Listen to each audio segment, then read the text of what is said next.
Diniteka n'umunezero ntangere vyo gusubira kubana namwe banywanyi bacu mubana natwe mu makuru nibiganiro vya misi yose dushikiriza kuri no mbonesha kure yacu kandi yanyu muhuza TV numwanya ngira tubageze ka makuru ibiriko biravugwa bigazwe ko muri kano kanya nga mu gihugu c'u Burundi namakuru agazwe ko kuri no w'Imana igenekerezo ya 2029 ntwarante uyu mwaka w'2026 namakuru tuza kugaruka cyane kubiriko biravugwa mu bisata bitandukanye ndetse harimwo politike hagati y'akazi na muntu iyobokamana ndetse n'ibindi byinshi biriko biravugwa bigezwe ko ijya nino nga mu gihugu c'u Burundi. Turi ku munsi w'Imana nkuko natanguye mbivuga. Bamwe bati ese koko ibitabo vyeranda vya bitubesha, ese koko ubutegetsi bwose buva ku Mana.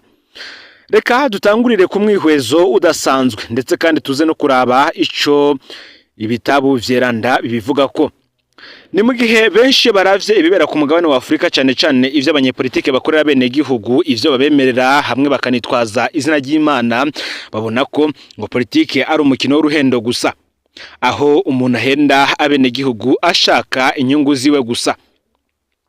Benshi bakavuga ko abanyepolitike benshi ku mugabane wa Afrika ndetse no kwisi muri rusangi bakorera inda zabo aho gukorera kuneza yabo bajejwe.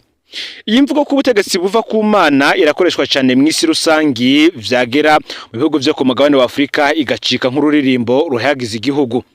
Iri jambo abasingira amadini yemera Kristo barizi cyane naho barifashe ku mutwe nk'igisabisho. Ingwara amadini yaduteyemwo niko kirazira gushishoza ku vyanditse muri Bibiliya. Birabujijwe kumera nk'usesangura ivyanditswe muri Bibiliya ahubwo mu Kristo kuri ahamagarirwa kuvyemera uko nyene vyanditse uko vyanditswe akanagabishwa ko kunabagura Bibiliya vyitwa kurogota. Iki kikabica gituma Imana itakwihanganira.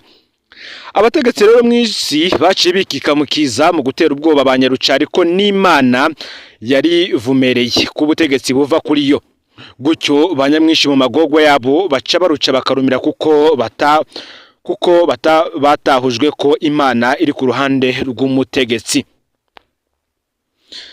Izo nyigisho sizo ahubwo bamwe ngo bati mwarahenzwe. Muti bivuga gute? Ijambo ry'Imana dusanga mu Baromani 13 umurongo wa mbere ryajimije abantu benshi kuva kera rigira riti umuntu wese nagamburukire abamuganza kuko atakuganza kutava ku Mana ukuriho kwagezwe n'Imana. Ariko ico bikoze hari undi murongo muri Bibiliya uvuguruje duhejeje kuvuga kandi nawe nyene abawutahuye nabi ntibabuze. Nawo tuusanga mu bikorwa vy'abatumwa igice ca 5 umurongo wa 29 ukagira uti dutegerezwa kumvira Imana kuruta kumvira abantu. Iyi mirongo yose ukari ibiri iravuguruzanya bimwe vyero ariko ikaba yose muri Bibiliya imwe y'abakristo. Aha ni hahandi rero umukristo aca yigishwa ko atokoresha ubwenge ahubwo yoca avyemera uko nyene. Abarundi isinzi harimo n'abatari abakristo baratunye buratondera bararuca bararumira kuko bigishijwe ko umutegetsi ahabwa ubutegetsi n'Imana. Bisigura ko ugwanije umutegetsi woba ugwanije Imana na Imana ukaba utoyitsinda. Abarundi cyane abakristo baciye bahitamwe kwakira amagogwa barembeje nk'ishaka ry'Imana riko riraranguka. Umukristo ubu yizera ko akenye kubera Imana yabishatse ko arenganywa kandi atotezwa kubera ko ari Imana yabishatse n'ibindi benshi bavuga ko bibabaje. Benshi bati Imana ntago yo kwifuriza uwo yiremeye ikintu kibiko cyo mubaho. Abantu benshi barabohewe amaboko imugongo bakabeshwa ko ababo banyuruzwa bakabugwa irengero kubera ishaka ry'Imana. Ikangure benshi bati mwikangure barabaroze haguruka barababuye kanure barabahejeje. Reka mbasigure ico mirongo babarogwesheje ivuga kandi ntimugasubire gutega ubwoba n'abanyapolitike babahendera kuri Bibiliya kuko Bibiliya si igitabo c'imigwi iterabwoba.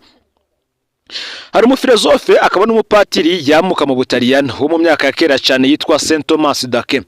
Yasobanuye ko ubwenge hamwe n'ukwemera bitegerezwa kuzuzanya kuri buri muntu. Uyu mushakashatsi yemeje ko ukwemera kutamurikiwe n'ubwenge kuba ari ukwemera gufuye canke kwahumye.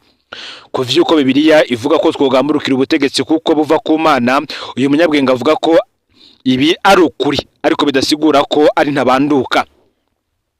Saint Thomas d'Aquin avuga ko mu bisanzwe iyo ivyo bibiri ivuga bisaba ko bisomanwa ugutegera. Yemera ko ubutegetsi buva ku Mana ngo kuko Imana ikunda urutonde. Urwo rutonde rukisunga ubutungane n'urukundo. Uyu mupatiri avuga ko ubutegetsi bugendera mu murongo wo kwitaho ineza yabo buyoboye atakubacuranguza, buba bufise ishusho y'ubutegetsi busa neza n'ubw'Imana. Ni gutyo rero Bibiliya ivuga ko buba bwavuye ku Mana kuko butegekera mu murongo nk'uw'Imana itegekeramwo. Imana ntirenganya, ntikubagura, ntitoteza, ntiyiba, ntifata ku nguvu, ntiyica, ntibesha, ntiteranya, ntisambura, ntigira inda ndende n'ibindi vyinshi. Saint Thomas d'Aquin aragaruka rero akavunira akagwa abanyagihugu ko mu gihe ubutegetsi bukoze ibihushanye n'umurongo w'Imana babuciye ukubiri n'ishaka ryayo. Iki gihe Saint Thomas d'Aquin akabahamagarira guhangana nabwo gushika babutesheje. Ningaha rero aca yifashisha umurongo mu bikorwa vy'abatumwa igice ca 5 umurongo wa 29 mu gusigura ko mwico gihe abanyagihugu bohagarara rugabo kugira ngo baharanire ubutegetsi bukora ibiri mu murongo w'Imana ishaka. Umupatiri asaba abarenganywa kuja hamwe bakagwanya umunyagitugu bibaye ngombwa bagakoresha ingufu zisumba iz'umunyagitugu yari yibaza ko bafise. Saint Thomas d'Aquin ahamagarira abanyagihugu kwama na ntaryo bagamburukira ijambo ry'Imana kandi bakarihagararira bimwe biboneka. Imisi yose naho se bakamana igishaka cyo kwemera ivy'amaso atabona ariko ubwenge bwabitahuye. Turangiza dutahura neza rero ko nkuko Bibiliya ibivuga mu Baromani igice ca 13 umurongo wa mbere muti havuga gute: ubutegetsi buva ku Mana ariko gusa mu gihe buriko bukora ibikorwa bigororotse. Saint Thomas d'Aquin aratera intege abanyagihugu ko mu gihe ubutegetsi buciye ukuri n'ishaka ry'Imana bohagurukira rimwe bakabuca intege kugira ngo ikibi gihagarare himikwe iciza. Ngo rero benshi mu banyafrika abategetsi barabatera ubwoba kandi bariko barabahonyora ngo babahende ko bashizweho n'Imana. Ngo ubutegetsi bwica canke bwiba Imana ntibibuzi nkuko benshi mu basesanguzi yoba abapolitike abanyamadini bose niko babivuga. Abo mashengero atandukanye bo baravyemera cyane, gusa abavuga ko abatamitswe n'ubutegetsi butandukanye bo ntibavyemera ahubwo bakabona ko ubutegetsi bwose ngo bwagiye burava ku Mana. Mu minsi iheze hari inkuru twabagajije ko ivuga umwe mu Barundi yafatiwe mu gihugu c'Ubutaliyano. Uyu yafashwe yagirizwa uruhara mu rupfu rw'ababikira batatu b'Abataliyano kazi biciwe mu Kamenge mu mwaka wa 2014. Uyo ni Guillaume Harushimana. Nyuma y'ifatwa rya Guillaume Harushimana Parma mu Butaliyano, hari benshi basavye ko bofasha gutahura icatumye umurundi afatirwa mu mahanga. Hano rero turafata kanye twibutse iryo gandagurwa ry'ababikira mu mwaka wa 2014 uko ryagenze. Turaba kandi ivyavuzwe kuri Guillaume Harushimana n'ingene yavyisiguye ko n'icibwa twakura mu biriko biraba. Kamenge Paroisse Guido Maria Conforti. Umunsi w'Imana hari genekerezo y'indwi Nyakanga mwaka wa 2014. Hari hafi isaha 11 z'umuhingamo. Neho hishwe ababikira babiri b'Abataliyano kazi. Bishwe bakerewe bongera bakubitwa ikibuye mu mutwe. Wabishe yaranabakuye uduhuzu two munsi kugira vyitwe ko yaraje kubafata ku nguvu. Biciye mu buraro bwabo. Uwo mugoroba umubikira agira gatatu w'Umutaliyano kazi so yari yagiye gutegura umushitsi ku kibuga c'indege ca Bujumbura. Ivyo rero vyatumye umwicanyi agumanyegeye muri plafond mu kurindira ko aronka akaryo keza ko kwica uwo wa gatatu. Itegeko yari yahawe ryari ryo kubica bose uko bari batatu. Uwo mugoroba nyene inkuru yaciye imenyekana iraca mu maradiyo igihugu cyose kirumigwa. Mu gipolisi bo baciye banungika abapolisi bacungera iki kigo kugira ibarana risubire kugwa. Ababikira basigaye baryamye iryo joro bizeye ko bacungerewe, ariko isaha 8 z'ijoro umubikira wa gatatu nawe yishwe kwa kundi nyene akerewe. Abapolisi ntibatabawe. Amazina y'abantu babikira bishwe ni Olga Shiseti yarafise imyaka 83, Bernadetta Bogian yarafise imyaka 79 ndetse na Lucia Pulici yarafise imyaka 75. Ukare batatu bari bamaze imyaka hafi 30 bakorera mu Burundi no mu buseruko bwa Kongo aho bakora ivyo kuvura abakene cyane. Ico gihe rero umwicanyi yasohotse gute adafashwe kandi ikigo cyari gicungerewe n'abapolisi. ubwo bwicanyi bwarababaje abarundi cyane cyane abanyagihugu bari basanzwe bafashwa nabo babikira. Mu gitondo cyo kwigenekerezo y'umunani ukwezi kw'icenda umwaka wa 2014 abanyagihugu bo mu Kamenge bazindukiye kuri paruwasi ari benshi cyane. Abanyagihugu bagomye basemerera ko umwicanyi yarakiri mu nzu, barahakwa no kugumuka bashaka kumwifatira bace bamwica. Niho rero General Adolphe Nshimirimana yatwara iperereza yashika muri ico kibanza yinjira n'abapolisi kuraba ivyo ari vyo. Abanyagihugu ntibamenye ko Adolphe na bagenzi be bari bazaniye umwambaro w'igipolisi wa mwicanyi, maze nawe asohokana n'abandi bapolisi ataco yinona. Uko niko rero uwishe babikira nkuko yahavuye avyivugira, yasohotse aho hantu akingiwe n'igipolisi be n'iperereza ry'u Burundi. Abanyagihugu barajumararigwa babura ingene wamwicanye baciye mu myanya y'intoke. Izina rya Guillaume Harushimana vyahavuye rero rimenyekana gute? Uwemereye ko yishe ababikira yitwa Juven Nduwimana, yarazwi cyane ku izina rya Juveni, yava mu Kamenge. Juven Nduwimana yari yahoze ari umugwanyi wa CNDD-FDD hanyuma ninjira mu gisirikare nyuma y'intambara. Kubera amakosa Juve yarirukanywe mu gisirikare ariko acabwa akazi mu iperereza ry'u Burundi SNL kuko yarazinanye cyane na General Adolphe Nshimirimana. Nkuko Juve Nduwimana avyivugiye, akazi kiyo ko ari ukuza aratumwa ko iyo hari umuntu agira yicwe. Yakora akazi ko kwica abantu. Inyuma yo kwica ababikira, Juve Nduwimana yaciye arungikwa muri Somalia mu basoda b'u Burundi, naho we atarakira umusoda yakora iperereza. Juve Nduwimana havuye atanga intahe yiwe ayiha umuyobozi wa RPA Bob Rugurika.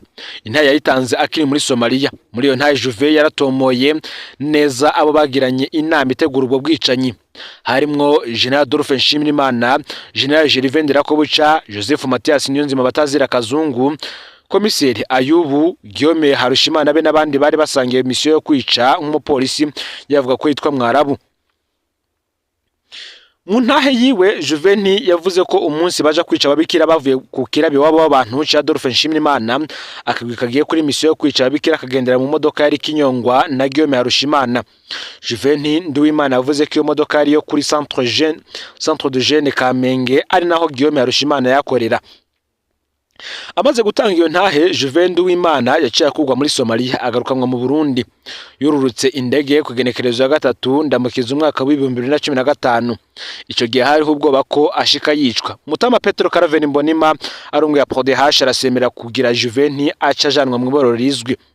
Juveni yarapfungiye mu iborero rikuru rya Mpimba. Uyu nigeze aburana idonido ry'ivyo yemereye ko yakoze. Kugenekerezo ya 22 kwezi kw'icenda umwaka wa 2017 Juve Nduwimana yarasuye mu iborero rikuru rya Mpimba babanje kumwenda ngo hari igikorwa bamuronkeye, ntiyamenya ko ari we yaramukiye kwicwa. Kuva ubwo ntarigera asubira kuboneka. Kuva ico gihe kandi nanone inzego z'u Burundi nta kuri zigeze zerekana.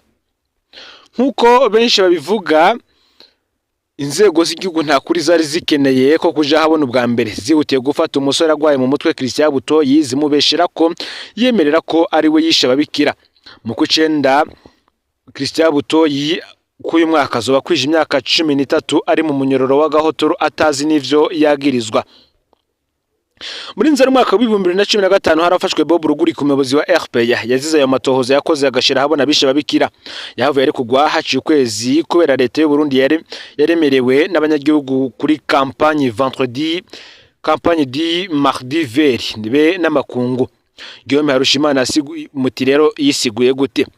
Nkuko vyagaragaye ku masanamu, Guillaume Harushimana yatunganije imyerekana ari kumwe n'umuryango wiwe, baza bazanye isanduku y'uwapfuye aho bavuga ko ari Guillaume nyene be n'umusaraba wanditse ko Guillaume Harushimana.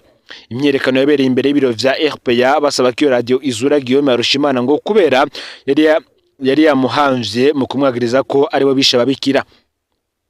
Imyerekano yiwe ntiyigeze ikomwakomwa n'igipolisi mu gihe ubundi kitigera cihangana imyerekano y'abanyagihugu.